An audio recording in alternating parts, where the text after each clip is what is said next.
Hello, this is Fuel the Pedal podcast, a podcast dedicated to nutrition and research on cycling performance.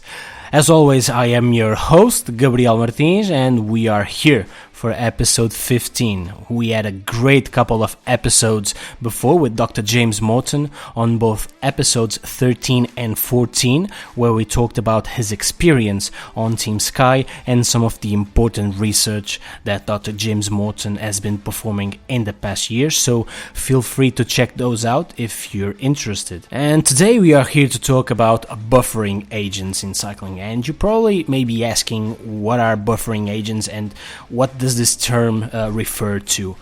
This term makes reference to dietary supplements that may act as a buffer to reduce the acidity in the active muscles during high-intensity exercise, and examples of such substances are, of course, ß-Alanine and sodium bicarbonate, which we are focusing our attention on today. And for that, I've got someone who I believe is a true expert on this matter and who has been dedicating a lot of his research in studying both these substances. This person is Dr. Bryan Saunders. Dr. Bryan Saunders has a degree in sports science and mathematics from Nottingham Trent University and a master's degree in sports science from Loughborough University, and also a PhD in sports nutrition at Nottingham Trent University. Bryan then went on to perform 2 postdocs at University of São Paulo in Brazil, where he is currently a full-time researcher, and a considerable part of his research has been focusing in exercise physiology, with a particular focus on ß-Alanine and sodium bicarbonate effects in exercise, with some of his research focusing specifically in cyclists. I had the opportunity to meet Bryan in person this year at the Science and Cycling Conference in Brussels, and I can vouch that not only he is a tremendous researcher, but also a really nice guy and a charismatic person to talk to, which makes this the basic ingredients to cook a good podcast episode that I hope that you all enjoy. So let's get this show on the road. Episode 15, Buffering Agents in Cycling, the role of ß-Alanine and sodium bicarbonate, with Dr. Bryan Saunders up next on Fuel the Pedal podcast. This is it. We made it. Good morning, Bryan, or should I say, Bom dia, Brasil. How are you doing, my friend? Bom dia. Very good, thank you. Yeah, it's a pleasure, and I'm glad we could actually get to organize this. It's great to finally have you here, Bryan, and it's been a while, hasn't it, since we first met in Brussels for the Science and Cycling Conference, hasn't it? That was nice, and I heard in your podcast with Lewis James there you were really looking forward to it. Yes, that conference is one of the few in the world, actually, specifically about cycling, so I'm always looking forward to it. Was it your first time on that conference, Bryan? So I think it was the 2015 edition when it was in Caen that was my first one, but this was the second one. So a little bit of a hiatus, but yeah, it was really nice to be back. But as you know, this edition also got cut slightly short for me. Yeah, it was a shame that you couldn't present your work. Well, just to give a glimpse to listeners to what happened on that conference. I was supposed to share Bryan's presentation, but unfortunately Bryan got sick on the second day of the conference, and sadly he wasn't able to present. But Bryan, now you can take this opportunity to give us a glimpse of what you are going to present there at the Congress, if you'd like. So currently in Brazil, in terms of female cycling, we have one professional cycling team that has this year become UCI ranking, and last year we had them come into the lab on several occasions throughout their season. We also monitored them throughout training and competition during the season.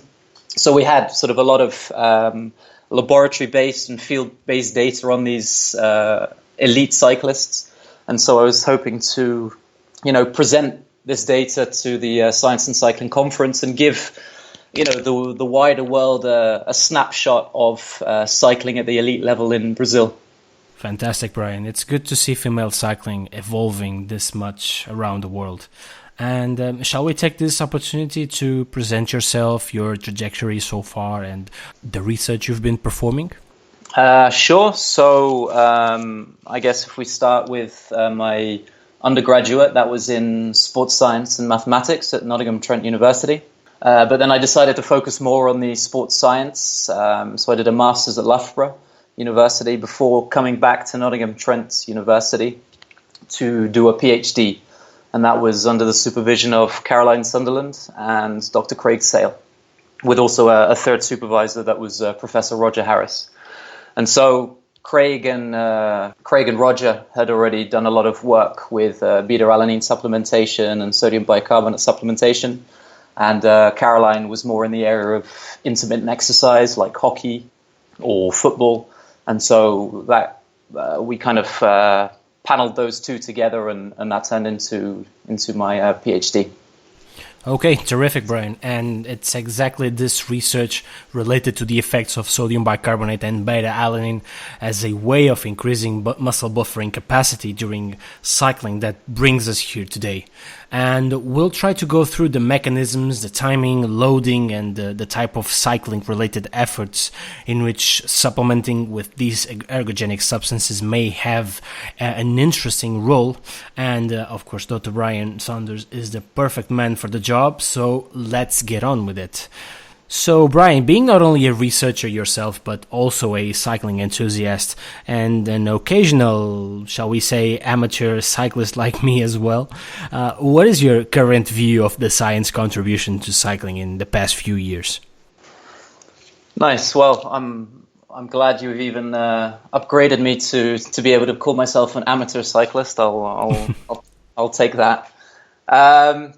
But in terms of the contribution, I think enormous, and probably even thinking about the fairly recent Science and Cycling Conference demonstrates this. I think there've been maybe 5 editions now, but one that really nicely brings together sort of science and practice. I think, there's so many researchers in labs looking to, say, determine the best training, the best nutrition, the best supplements. Thinking of more maybe the technology side, the best clothing, the best bikes. And then there are now so many scientists within sort of the elite teams who manage the training, the nutrition, the supplements, the clothing, etc. And this is all sort of based upon the scientific evidence. And these guys, of course, too, are collecting data from their teams, analyzing, publishing, which then allows everyone to see what these elite teams are doing, so that we can continue to ask pertinent questions. I think the science has to translate into practice, and I certainly think science and technology around cycling is going in a pretty fantastic direction. I couldn't agree more with you, Bryan, and I believe this is one of the reasons that makes it so exciting to be working with cycling. So, Bryan, a great part of your research was applied to cyclists as well. But how did you develop an interest in studying beta-alanine and sodium bicarbonate? Could you perhaps tell us a bit about some of your first research with both these ergogenic substances? Sure. I have to be honest that I didn't specifically aim to go down this line of research, but I think that's maybe something common for a lot of people. Kind of fell into it by chance. As I mentioned, I was when I was finishing off my master's at Loughborough University, I think I was quickly running out of options of what to do next. I had no real job lined up, and I had just been turned down for a position which was entitled Work Experience in Exercise Physiology. And the reason they told me that I didn't get the job was because I didn't have enough work experience. So when you don't have enough work experience to get work experience, you're kind of at a loss. So I contacted my old research supervisor, Caroline Sunderland from Nottingham Trent, and she'd already helped me with my dissertation project. And she said, "Why not come back here and do a PhD?" And that was in collaboration with Craig Sale, and Craig was part of the initial studies. Alongside Professor Roger Harris, looking at beta-alanine supplementation. And he was keen to combine this with sodium bicarbonate supplementation as well. So sort of my PhD and my research line began pretty much there. In terms of the actual PhD, my early work, as I mentioned, I believe we were the first to combine these two supplements, and we did that looking at their isolated and combined effects on high intensity cycling capacity, showing probably moderately increased improvements combining the two supplements compared to either in isolation. But probably the majority of my PhD was actually looking at their isolated and combined effects on performance during more intermittent exercise, so sort of repeated sprints throughout simulated team sports activity. And we even had a study where we supplemented athletes throughout an entire football season. Some of that data is actually published, but actually I'm hoping to dig into some of that data soon. 7 years on, not all of the PhD work has been dealt with, but I'm hoping to. I'd love to finally get to some of that. Great, Bryan. And all of these concepts of increasing buffering capacity appear to go around intramuscular acidosis, which appears to be a contributing factor to fatigue during high-intensity exercise, which are predominant in cycling, whether during training or racing. So the base question of this episode, I believe, would be, what are the nutritional strategies available so far to modulate buffer capacity during such efforts in cycling? What difference do you consider that we have between intracellular and extracellular buffering agents? Sure. So, as you mentioned, I think muscle fatigue is quite complex, and it's actually that not everybody specifically agrees that muscle pH is a limiting factor to performance. But I think when you look at the literature, there's the overwhelming evidence points to at least some role of acidosis to fatigue during exercise. So kind of the data shows that hydrogen ions, i.e. the acid produced during high intensity exercise, can directly interfere with contractile machinery of the muscle and energy production. So both of these are obviously highly important processes during exercise, which then makes acid-base balance an important determinant of exercise performance. So our own bodies, have evolved over time to deal with this. We have several intracellular, so within the muscle, and extracellular, within the blood, buffers. So we commonly refer to intracellular buffers as maybe the first line of defense. And these can include compounds such as bicarbonate, phosphates, and histidine-containing dipeptides, the majority of which in human skeletal muscle at least is in the form of carnosine. But then there's also active and passive transport of these hydrogen ions out of the working muscle, where they're primarily buffered by circulating bicarbonate. So if we think of muscle carnosine and circulating bicarbonate, we have several nutritional strategies that we can use to increase both of these. And probably the simplest way to do this is via supplementation with either beta-alanine or sodium bicarbonate. So beta-alanine for muscle carnosine and sodium bicarbonate for blood bicarbonate. It's a good point that you made there, that fatigue is a complex thing and acidosis may be a factor among many, just to make that clear for listeners. So shall we start tackling each one of these substances, Bryan? And I suggest that we start with the most hated one, which would be sodium bicarbonate, and other forms that this supplement might be available, which would be in the citrate and calcium or lactate form. And I will start by asking, what evidence do we have so far on the ergogenic benefit of sodium bicarbonate? What doses have been used so far, and what effects should we expect in cycling training or competition? I'll probably start off, as you mentioned, you've got sodium bicarbonate, sodium citrate, sodium or calcium lactate. These are all supplements that are potentially used to increase circulating bicarbonate, so to increase buffering capacity.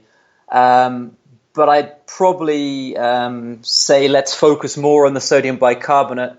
This probably just because data suggests this to be the far more efficient of all these supplements. That's not to say maybe that the others might not work, but I certainly think the results with sodium bicarbonate are far more robust. So I would say, as to the evidence for its efficacy, there's certainly a lot of evidence to suggest that yes, it can improve exercise capacity and performance, with a lot of studies using different kind of cycling protocols to show this.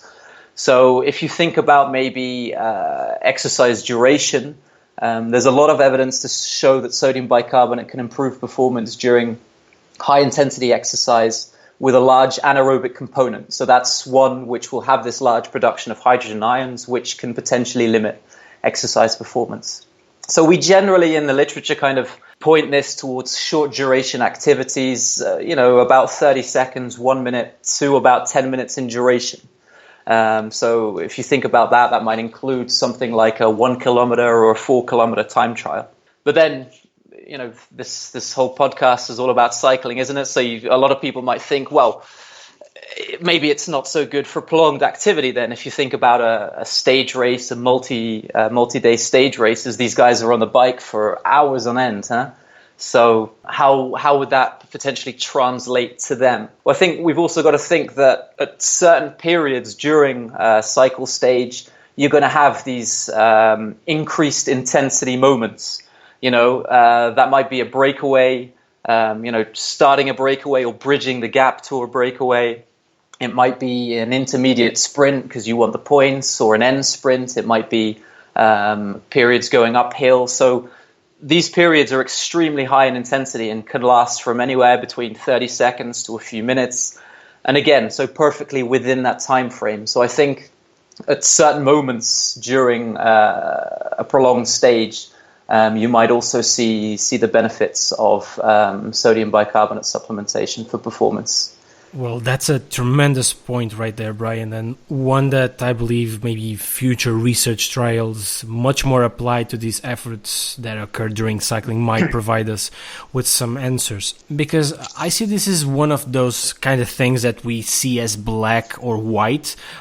Usually in infographics or visual representations, we see that sodium bicarbonate or ß-Alanine, for example, might be beneficial in activities lasting to 30 seconds to 10 minutes. But we often don't consider that during some endurance events like cycling races, we might have many of these short bursts of high intensity efforts that might benefit from buffering agents. So great point there. And this also reminds me of one more question in a really, really specific context, which is time trials. And taking into account that sodium bicarbonate supplementation might cause gastrointestinal distress, and we'll get to that in a minute, do you believe that the aero position that a cyclist needs to maintain during a time trial can in some way aggravate some of the already existing possibility that the cyclist may have symptoms, or do you believe that this may not be important at all? So that's an interesting question and probably something I've never really thought about. Certainly side effects are one of the main limitations to sodium bicarbonate supplementation. You're ingesting such a large amount of base, which then immediately goes into your acidic stomach, and this frequently leads to symptoms for those of who maybe don't know, such as stomach bloating, stomach cramps, can lead to gastrointestinal discomfort, and even in the worst cases, vomiting, diarrhea. Obviously, all symptoms which can negatively impact performance. And I think that's potentially regardless of whether you're in the aero position or not. Now, I don't know any specific study looking at that. Again, it's a very interesting concept. I would say the short answer would be I don't know, but it's potentially an issue. But what I always try to recommend to coaches or athletes who are wanting to start supplementing with these with sodium bicarbonate is simply to test it in training, see if it works for you, see how your athlete reacts, try different positions, I suppose, and if it works for you, continue. If not, look for alternatives. Bryan, and another thing that I noticed from the research available so far is that there seems to be a really high variability between subjects in ergogenic effects and gastrointestinal symptoms. Is there any reason for this to happen? Or do we know, for example, what makes a certain individual more prone to have symptoms or not? I think the short answer, again, would be that we don't really know. In terms of my own experience, we've had some studies in which we've provided repeat doses of sodium bicarbonate to the same individuals. And it might be that you have one individual never has any symptoms. He's fine every time, fine. Another might have quite severe symptoms on every occasion. And then sometimes you get those individuals who on one occasion they have lots of side effects. The next time they're fine. They return again and they have symptoms again. So based upon our data anyway, there doesn't appear to be any particular pattern to why an individual is more prone to these side effects, why it occurs on one occasion and not on another. You know, it's something I've discussed quite a lot with colleagues. You know, if you think about something like carbohydrate ingestion, which can lead to, especially higher doses, that can lead to gastrointestinal discomfort. And so a lot of interest has turned to training the gut, hasn't it? To train yourself to better deal with any potential discomfort. But when it comes to sodium bicarbonate, I don't think that's possible.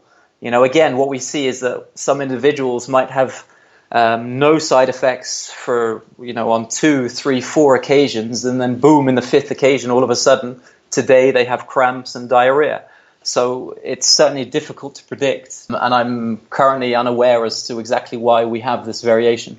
That's an interesting notion that I hadn't thought about, training the gut tolerance to a sodium bicarbonate protocol, but we'll keep in mind that you believe that probably such a gradual tolerance wouldn't be possible, and in this particular case, individualizing and practicing this protocol in different subjects might actually be the best option.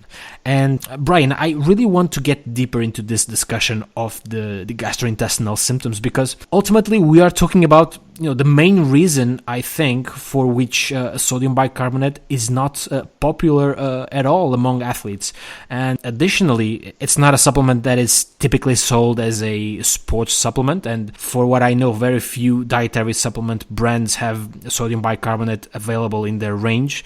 And we could find it much easily on the baking section of a common supermarket. Still, there seems to be some supplementation protocols proposed in the last few years, and there's even research from your group on gastro-resistant capsules.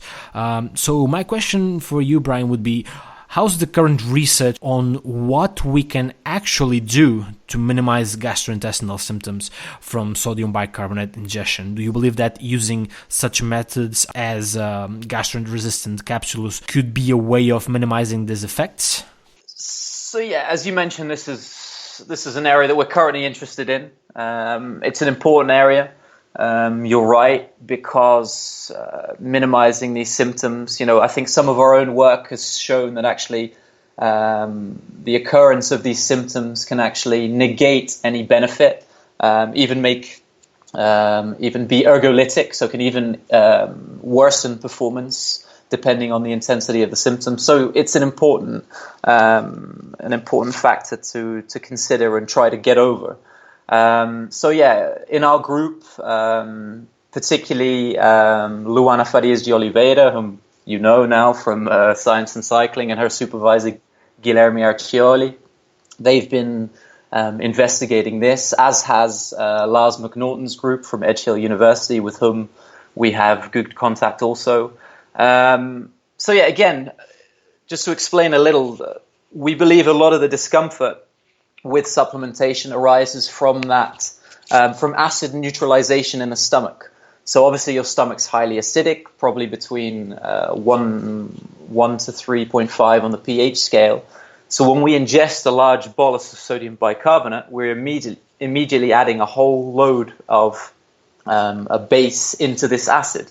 And remembering that bicarbonate is a buffer, will immediately begin to react with this acid, increasing CO2 production, and that causes at least some of this discomfort. And so actually both of our groups sort of independently started looking at gastro-resistant capsules, which would avoid this disintegration in the stomach, so would avoid any interaction of bicarbonate with the acid in the stomach, and potentially avoid this discomfort. I think there are currently some initial promising results. So if you look at the only published study to date is from Lars McNaughton's group, with Nathan Hilton as first author. And what they showed is that side effects did appear to be minimized, but not completely eradicated. And the blood bicarbonate profile, so the changes afterwards, were pretty similar to those we normally expect. So it's a small step in the right direction, potentially. But I certainly think we need to do a lot more work to actually optimize supplementation, and we're also currently trying to do that in our group. So we've got some new forms of sodium bicarbonate that we've created in collaboration with the pharmacy department here at the University of Sao Paulo. But I'm afraid I don't have the analysis for that yet, despite completing data collection last week. But hopefully, watch this space. And how about fractioning the ingestion? Would this contribute in any way to decrease symptoms? It's another alternative. So that's a protocol that has been used in the past. Now, I don't think there's really any consistency in the literature of how to fraction. I don't really think there's any good data to show whether or not it's equally effective on exercise performance. But in terms of actually reducing side effects, yes. Again, during my PhD, we fractioned the dose. So we had individuals ingest 0.2 grams per kilogram of sodium bicarbonate as a single dose at 4 hours prior to exercise, and then a further 0.1 gram per kilogram 2 hours later, so 2 hours prior to exercise. And that didn't show that much gastrointestinal discomfort, but we still observed some. So there's definitely some scope to try to maximize and improve supplementation strategies. I think that's definitely where the science or the research is looking at the minute. Terrific, Bryan, and let's hope that research leans towards providing us with some answers on this. And then there is one last thing that I believe there is research on this too, and it's probably the most accurate context actually in which athletes would take sodium bicarbonate, which is on a full stomach and in a fed state. So we are talking about the actual effect of co-ingesting sodium bicarbonate with a meal. What are your thoughts on this? There is some moderate evidence to suggest that co-ingestion with a meal might lead to lower incidence of side effects. But again, I'm always hesitant to say it's this way or it's not that way because A, there's not that much evidence around it, and B, again, this I find again from my experience is that the symptoms are so variable. It depends on the person, it depends on the day. Generally within our protocols, we provide a standardized meal prior to supplementation, but this doesn't completely eradicate by any means the side effects.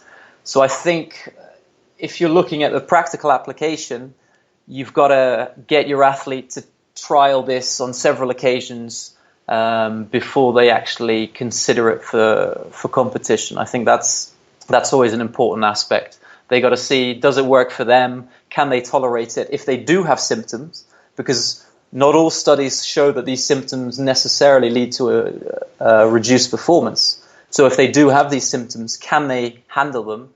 Can they tolerate them? Because if they can improve their performance despite these symptoms, potentially it might still be worthwhile for them. Sure. I mean, I believe that's probably the main message to take from all of this discussion around sodium bicarbonate, and you should definitely try it because there seems to be a performance benefit on individuals who actually tolerate it. Otherwise, it becomes ergolytic. So we should give it a shot with different athletes and see if it works for them repeatedly. And So, Bryan, moving on to a very specific context on the application of buffering agents, which is altitude exposure. It appears that upon immediate ascent to altitude, there seems to be a very rapid hyperventilatory response to hypoxia, which may lead to respiratory alkalosis, decreased hydrogen, and increased pH.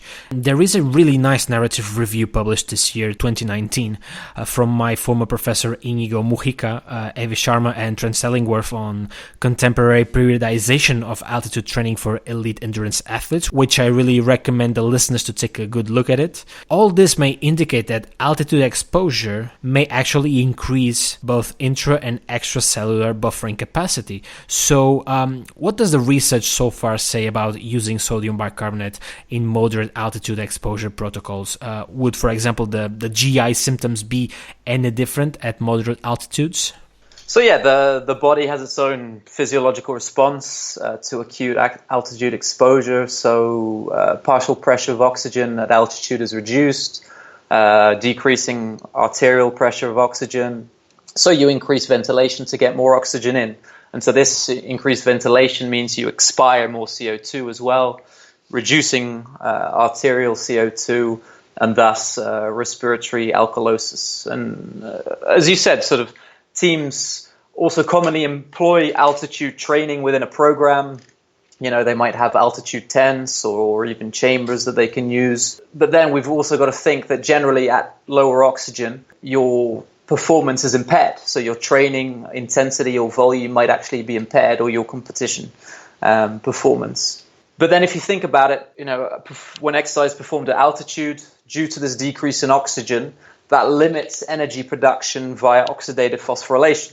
So then there'll be an earlier reliance or potentially greater reliance on anaerobic glycolysis, which can lead to this a larger increase in hydrogen ions and thus potentially maybe increasing the reliance on the body's buffering systems. So actually, thinking about it from that point of view, supplementation with something like sodium bicarbonate could be very useful at altitude. As far as the evidence suggests, I would say it demonstrates some potential.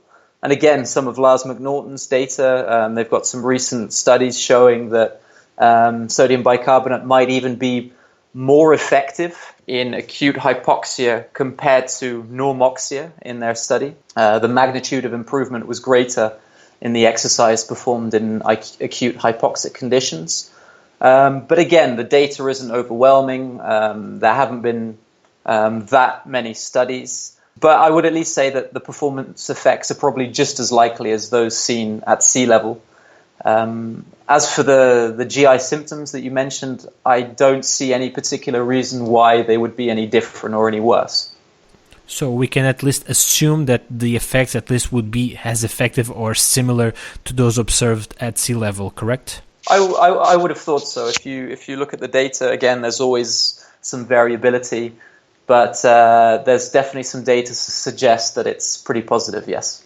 Splendid, Bryan. And just to close this chapter on sodium bicarbonate, another thing that has me thinking when considering supplementing with sodium bicarbonate is the amount of sodium that might come with it. I did some calculation, and if we use, for example, the standard dose of 0.3 grams per kilo in a 70 kilo athlete, we might be ingesting nearly 6 grams of sodium in a single dose. Do you consider this to be an issue to take into account when supplementing with sodium bicarbonate?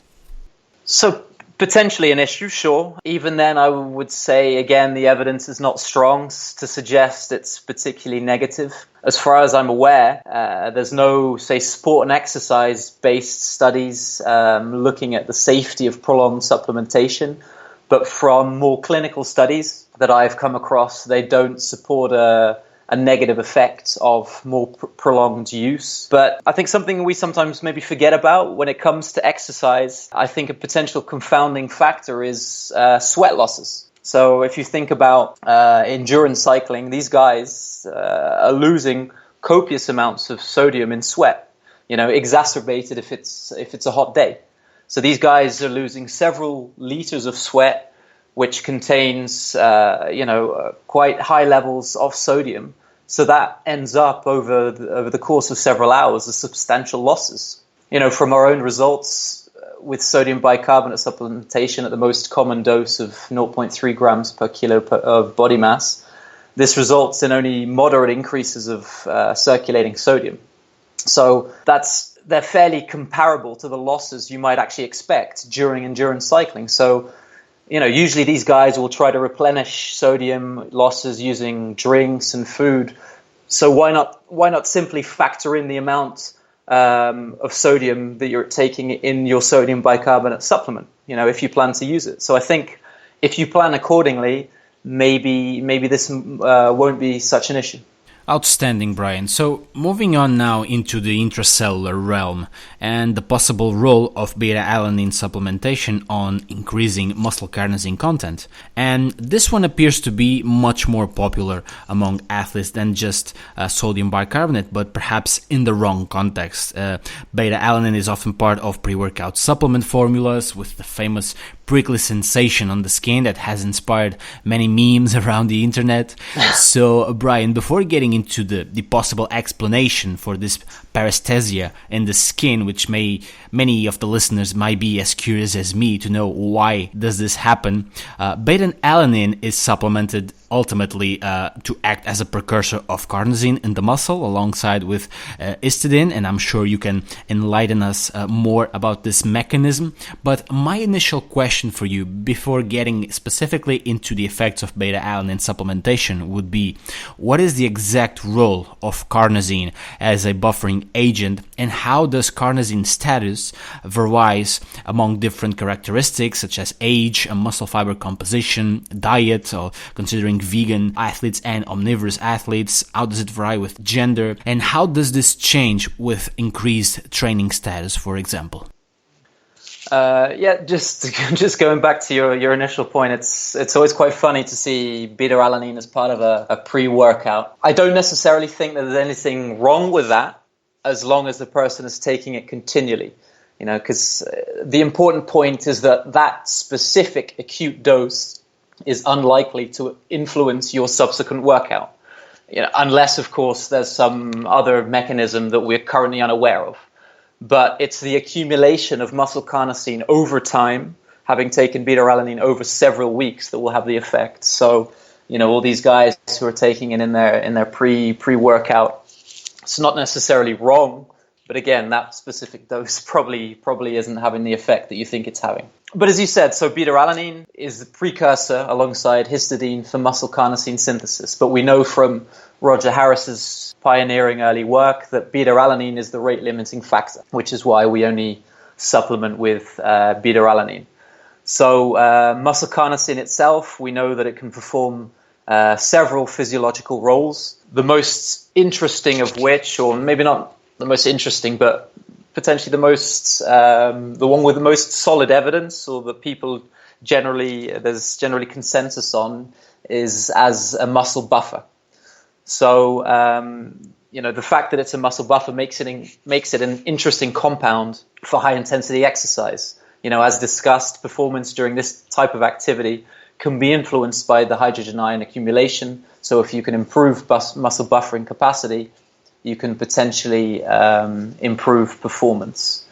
So your question about how does these different factors change carnosine content? So we know that muscle carnosine does seem to be influenced by a number of, say, modifiable and unmodifiable factors.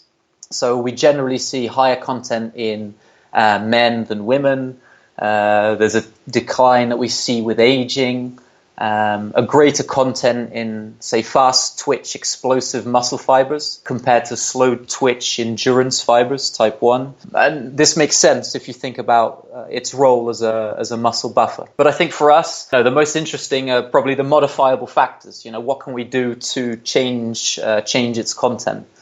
So there are studies showing greater content in explosive athletes, such as rowers, sprinters, when you compare them to sedentary or endurance-based athletes. And this suggests an effect of training on muscle carnosine content. And that's something we recently confirmed in vegetarian individuals. So vegetarian individuals will have no beta-alanine in their diet.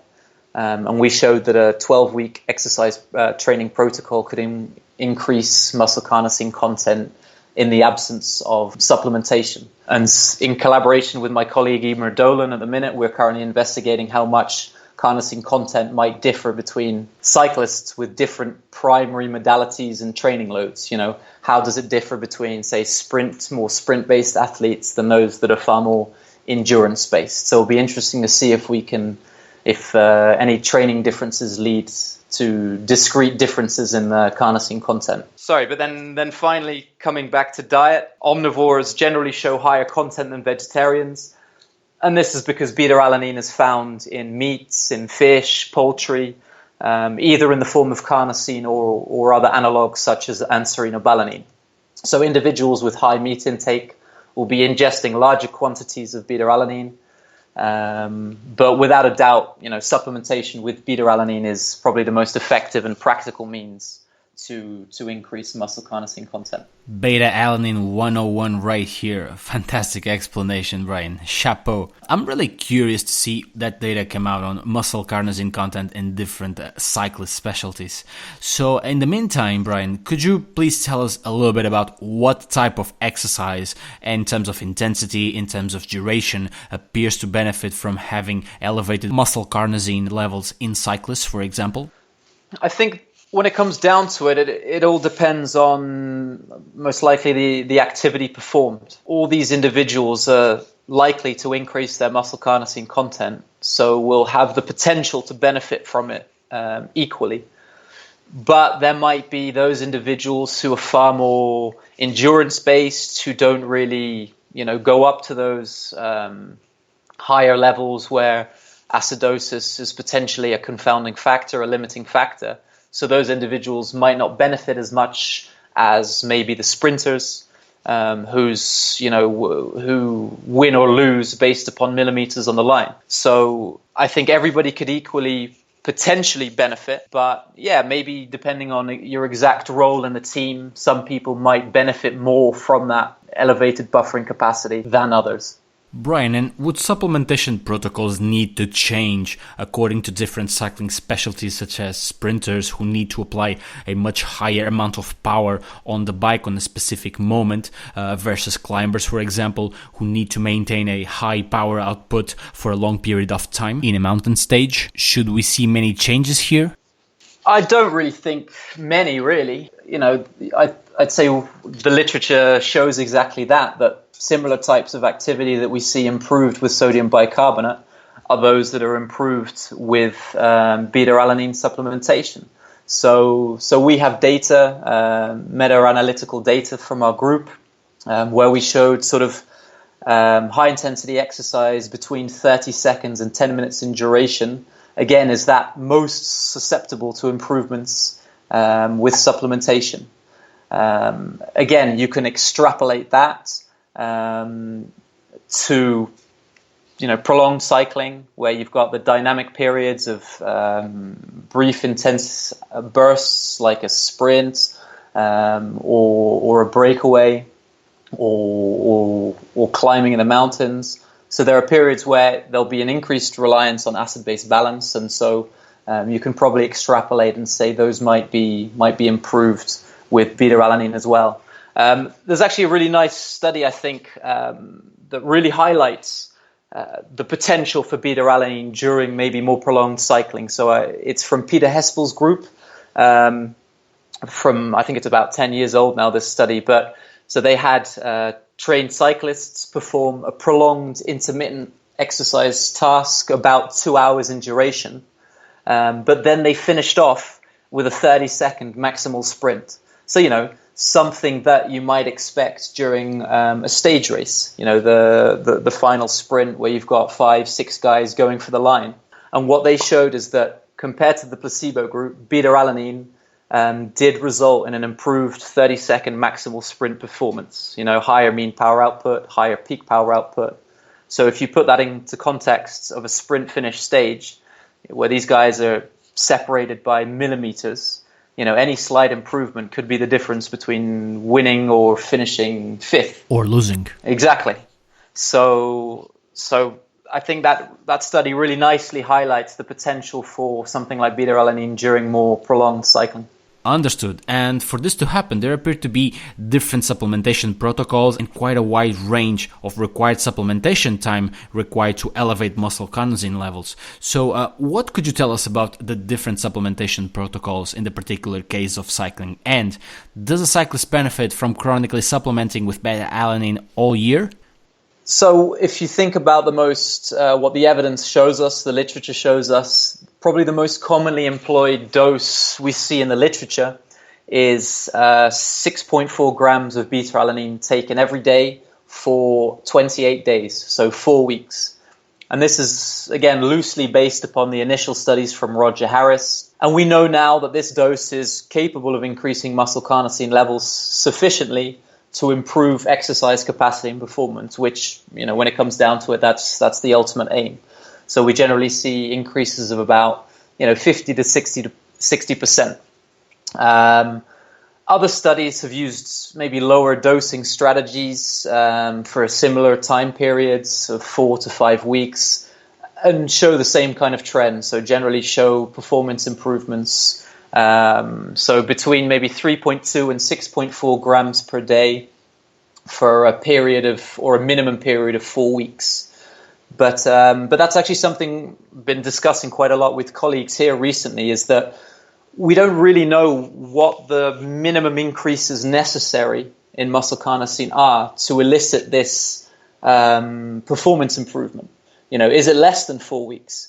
There isn't really much, or there isn't that much data out there that does, a 1 week supplementation period, a 2 week supplementation period, and look at the effects on exercise performance. But certainly if we hit this, I suppose magical 4 week mark at a dose of 3.2 to 6.4 grams per day, there is substantial evidence to suggest that you can improve your performance. And if you continue this, as is the case with maybe cyclists during an entire season, there is some evidence to suggest that you'll have further increases in muscle carnosine content. That's for sure. But whether or not this leads to substantially improved performance, there's evidence, but the literature is not strong. Right. And another thing that always had me thinking is the possibility of a saturation effect of muscle carnosine on the muscle with beta-alanine supplementation, similarly to what may happen with creatine supplementation as well. Is this an issue to take into account with beta-alanine supplementation? Good point. At the minute, our data, so during my postdoc here in Brazil, we performed 24 weeks of supplementation at a dose of 6.4 grams per day.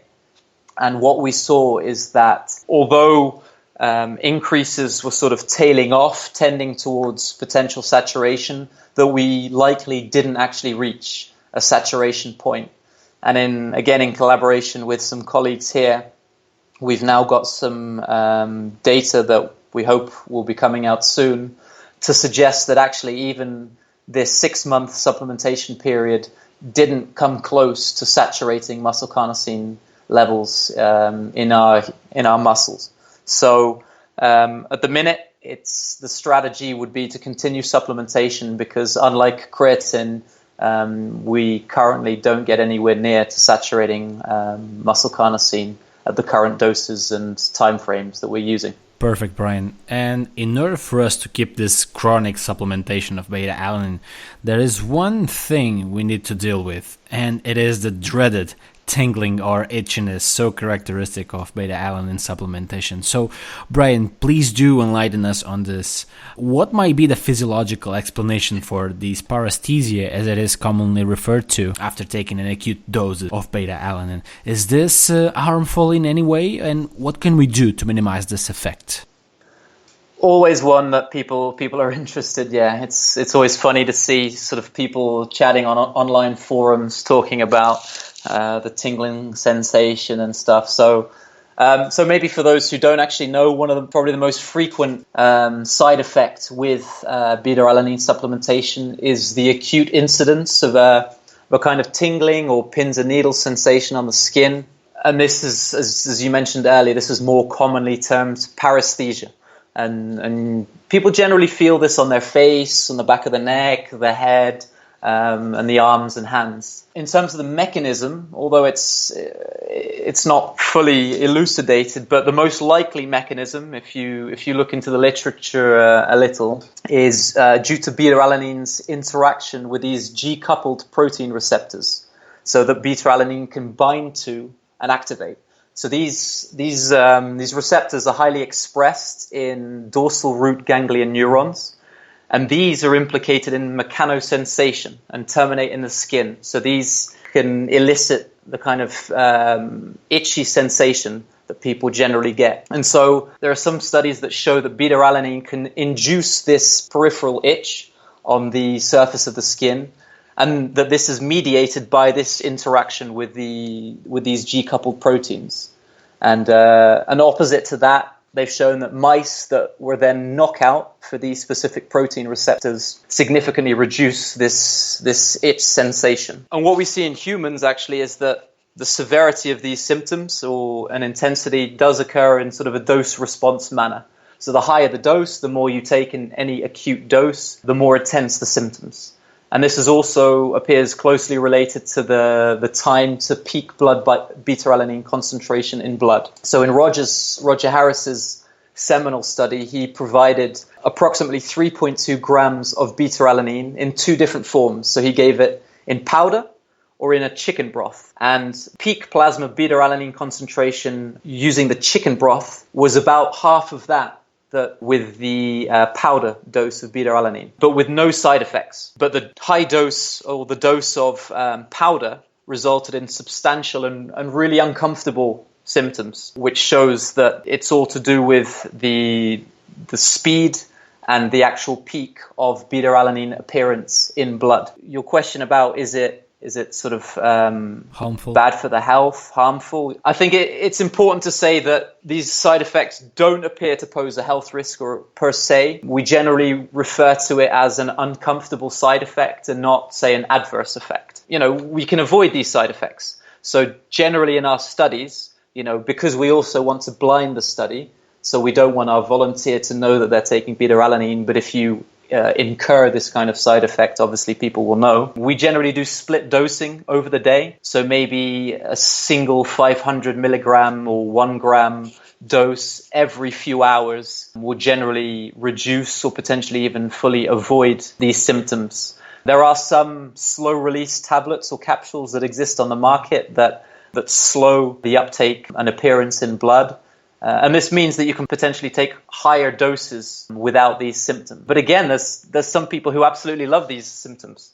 These guys, it's probably the biggest reason pre-supplement workouts actually include it, to induce these symptoms. And you just have to go onto the internet again to see that people, love this effect. They think they're buzzing. They think the stuff's working. And if it can have a placebo effect, who am I to say don't take it that way, That feeling of the pre-workout kicking in, right? Yeah. So, guys, split doses would probably be the best sort of way of going around this effect, or simply bearing with it if you actually like the feeling that much. Although remember that it may tingle, but that doesn't mean it's already working. You need at least 4 weeks of daily itchiness for that to happen.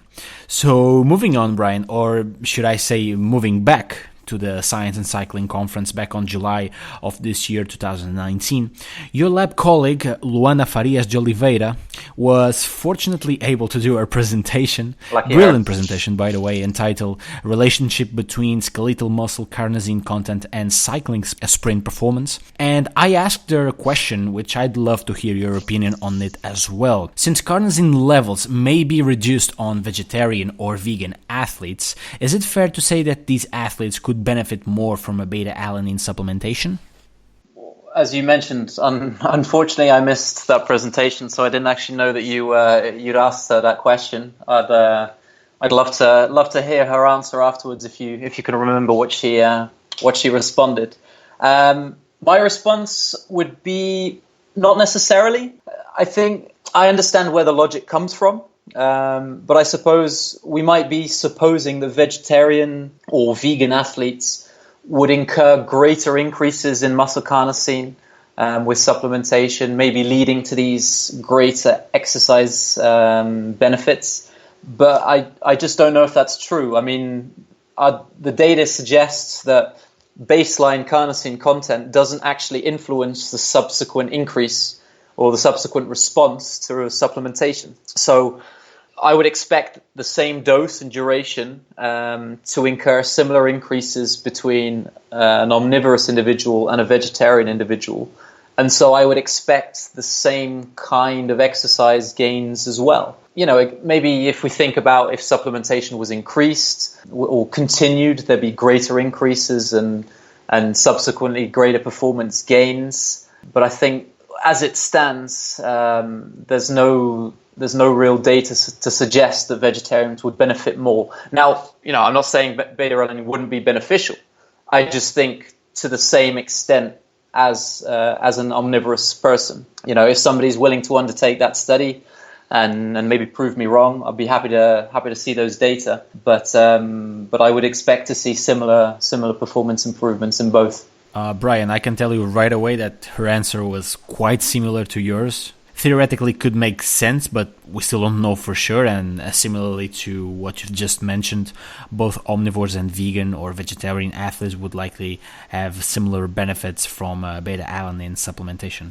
And this gets us to one of the final questions of this podcast regarding one of the latest papers from your research group at University of São Paulo, and this one having Pedro Perin as the first author and published in Frontiers in Nutrition, which I believe it's a tremendous piece of paper, totally worth reading. And I'll ask this question, Bryan, as it is on the title of this review paper. Can the skeletal muscle carnosine response to beta-alanine supplementation be optimized? And if so, how and what nutritional factors can you identify that could eventually have a positive influence in this process?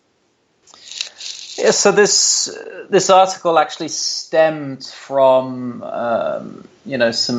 some ideas we were having or some discussions we were having because, you know, as mentioned, we know that say 4 weeks of supplementation with beta-alanine can significantly increase muscle carnosine and can lead to performance improvements. But again, you know, this is a long time.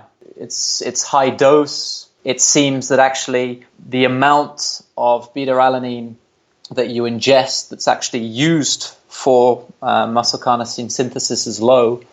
So we were, this was kind of a mechanistic overview, but just kind of hypothesizing, can we improve uptake? Can we improve synthesis in any way to be able to potentially reduce the dose or potentially reduce the time it takes to see the same increases in muscle carnosine content?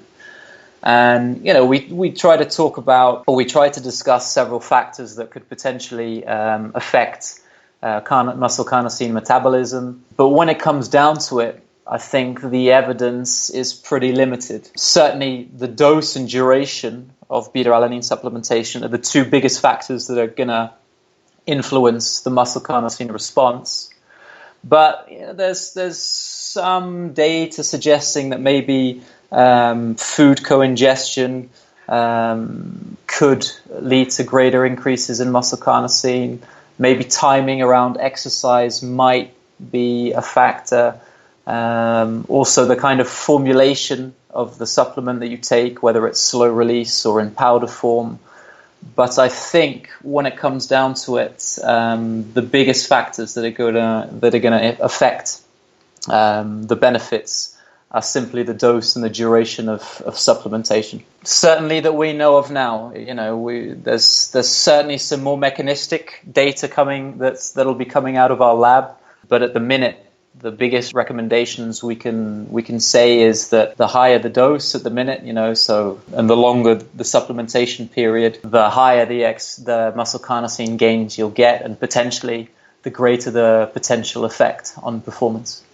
Very well. So we've talked about sodium bicarbonate and we've talked about beta-alanine. So Bryan, are there any combined effects of these two supplements together that might benefit cyclists, especially taking into account that beta-alanine requires a chronic loading period and sodium bicarbonate may produce side effects with acute doses? Is this protocol worth considering in your opinion? I think it's an important question. A lot of people will simply just rack up the number of supplements that they're taking, combining them without thinking whether or not one might actually hinder the other. But in terms of these two, I think there is a lot of potential for additive benefits.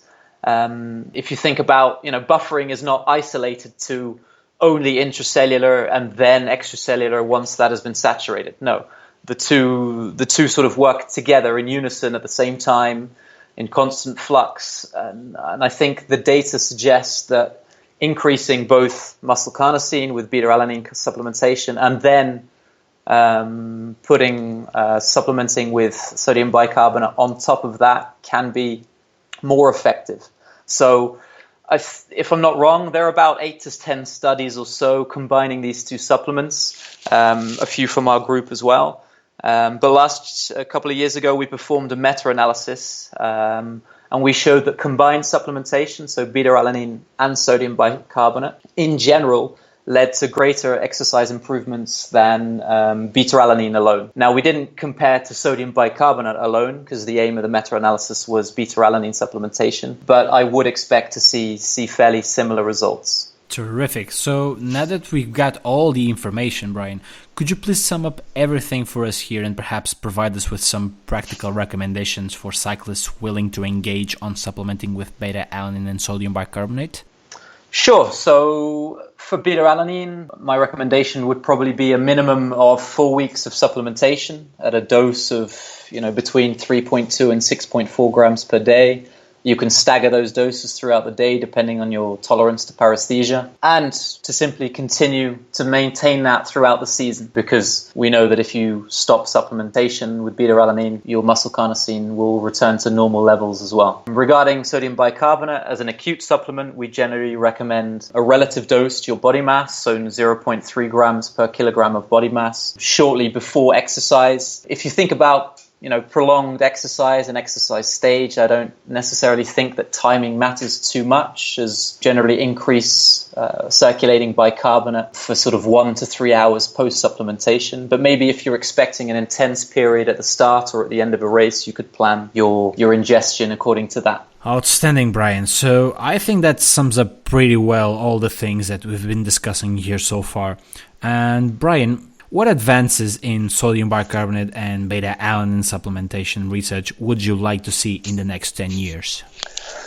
That's a good question. I think probably got two answers to that. I'd love it if we could determine maybe sort of a minimum dose or a minimum increase in both muscle carnosine or blood bicarbonate that is necessary to improve performance. What is the minimum amount we need to be able to start benefiting? And I think because that can then really focus recommendations and supplementation protocols. The other one would definitely be, can we optimize supplementation? I'd love to see formulations or methods in the future that we can lower the doses necessary. The amounts of beta-alanine and bicarbonate needed at the minute are quite high.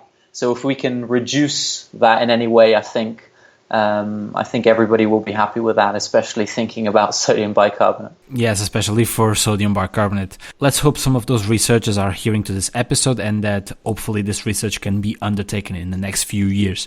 And if listeners want to keep up with your research or get in touch with you, where can they go to? They can probably go to my Twitter. I'm not the most active person on Twitter, but I like to throw a few things out there every once in a while. And my name on Twitter is bicycle_Bryan. So they can find me there. And as always, I will add this information on fuelthepedal.com on the show notes of this episode. Bryan, we were finally able to pull this one off, an idea that started out in Brussels and ended up finally here with you in Sao Paulo in Brazil and me in Madrid. And as always, I truly appreciate your time and will to share your knowledge and experience with us, Bryan. Thank you very much for the invitation, and congratulations on your fantastic podcast. I've been listening to all the recent episodes, and as I said, I'll probably avoid this one, having to hear my own voice, but I'll look forward to the next one. Please, Bryan, fight this aversion we all have to hearing our own voices, and please don't skip this one. I wouldn't forgive you. Again, Bryan, thank you so much for your time. Cheers, mate. Cheers. Thank you. And that was it for episode 15 with Dr. Bryan Saunders from the University of Sao Paulo in Brazil, an incredible guy that I was fortunate enough to get to know this year. Bryan is part of a tremendous research group that makes a fantastic and pretty consistent work back at the University of Sao Paulo, and surely are a reference in their field. As for you guys, I hope you have enjoyed this one as much as I did, and hopefully you can now apply this knowledge with yourself or with the cyclists you work with. Thank you for staying here until the very end of this episode of Feel the Pedal podcast. I am Gabriel Martins, and I hope to be back soon with another episode. Cheers.